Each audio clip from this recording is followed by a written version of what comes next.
हरिओम. योगदास श्री जय गणेश जोशी यांनी निरूपण केलेले निर्वाण उपनिषद मंत्र क्रमांक 8. निसंशय ऋषी.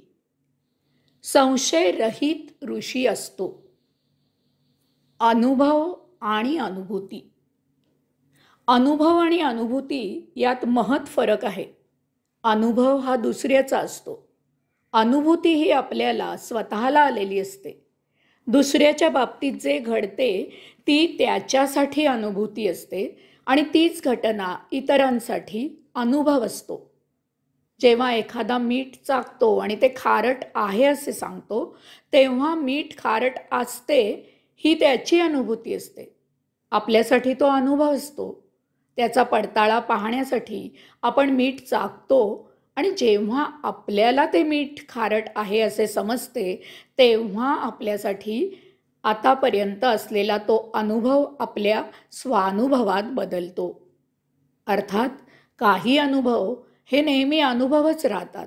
उदाहरणार्थ विष प्यायल्यावर मरण येते हा अनुभव नेहमी अनुभवच राहतो, कारण ज्यालाही अनुभूती येते तो मृत झालेला असतो. इतरांसाठी तो नेहमी अनुभवच राहतो. याचा पडताळा पाहिल्यावर स्वानुभव सांगायला तो जीवित नसतो. स्वानुभव आणि अनुभूती. दुसऱ्याची अनुभूती पडताळण्यासाठी स्वानुभव घेतला जातो. स्वानुभवामध्ये हेतू असतो. भौतिक वस्तू जगताचा स्वानुभव घेतला जातो. भौतिक व्यवहारामध्ये हे ठीक असले तरी अध्यात्मामध्ये यात फरक आहे. अध्यात्मात भौतिक वस्तू जगताच्या स्वानुभवाला अनुभूती म्हणत नाहीत. अध्यात्मात अनुभूती म्हणजे परमात्म्याची अनुभूती असेच गृहीत धरले जाते. तेथे कोणताही हेतू नसतो. साधक उपासना करत असतो आणि त्याला त्याच्याही नकळत परमात्म्याची झलक मिळते. ही अनुभूती असते. आपण कितीही कंठशोष करून सांगितले की अमुक आहे तरीही इतर त्यावर पूर्ण विश्वास ठेवू शकत नाहीत.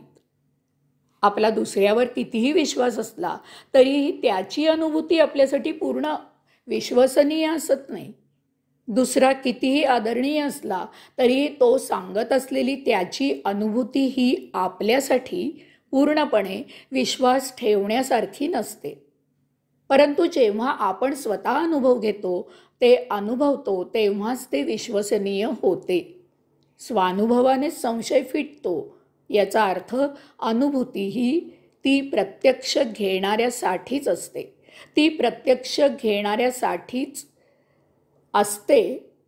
ती प्रत्यक्ष येणाऱ्यासाठीच असते. इतरांसाठी तो अनुभवच असतो. कारण वेगळे असू शकते. अनेक वेळेला असे घडते की एखाद्याबद्दल आपला गैरसमज होतो. बाळू सांगतो की त्याने अमुक उपासना केली, अमुक तीर्थयात्रा केली. आपण म्हणतो की बाळू श्रद्धाळू आहे, भक्तिमार्गी आहे.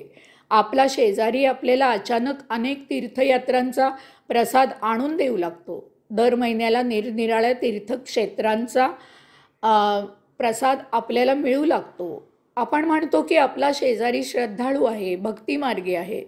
2 वर्षांनी प्रसाद येणे बंद होते.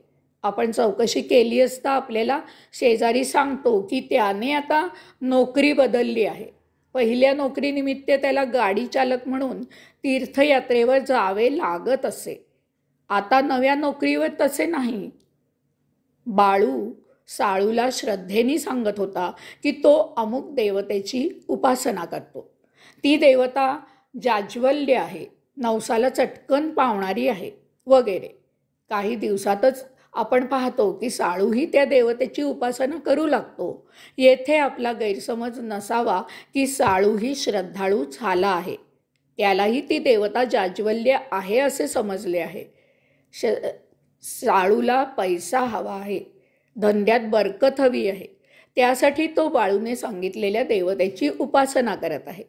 बहुतांशी वेळा हे असेच असते. तीर्थयात्रांची गर्दी श्रद्धेने उपासना करण्यासाठी नसून नवसाला पावण्यासाठी असते. याचा आणि अध्यात्माचा काहीही संबंध नाही. अजिम्या ब्रह्म पाहिले. नरेंद्रांनी ग्रंथांमधून परमात्म्याबद्दल वाचले होते.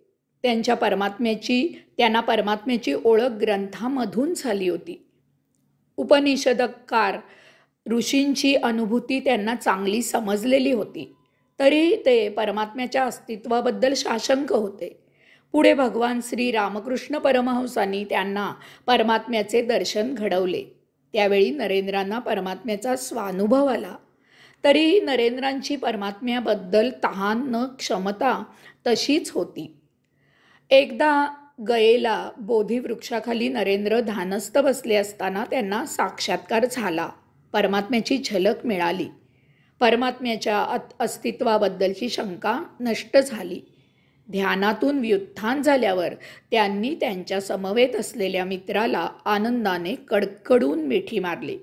आता परमात्म्याचा नुसता अनुभव नव्हता, नुसता स्वानुभव नव्हता, तर ती परमात्म्याची अनुभूती होती. विवेकानंद निसंशय ऋषी झाले. निर्हेतुक उपासना. उपासना करायची म्हणून उपासना झाली पाहिजे. उपासना करायला लागू नये, ती आपोआप झाली पाहिजे. तो नित्य जीवनाचा एक भाग झाला पाहिजे. उपासना करून निर्वाण बोध अंगी मुरला पाहिजे. काही लभ्यांश मिळावा म्हणून नवस सायास करणे ही उपासना नव्हे, तो सौदा झाला. अशा व्यापाराचा आणि अध्यात्माचा काहीही संबंध नाही. असे उपासक त्यांचा काहीतरी मिळवण्याचा हेतू पूर्ण झाला किंवा तो पूर्ण होत नाही असे होताच उपासना थांबवतात. कारण मुळातच ती उपासना नव्हती.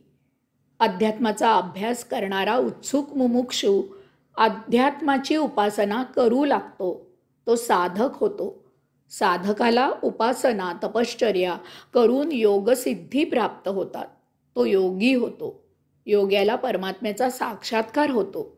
अंतरात्मा आणि परमात्मा यांचे मिलन होते. योगी निसंशय ऋषी, संशयरहित ऋषी होतो. हरिओम.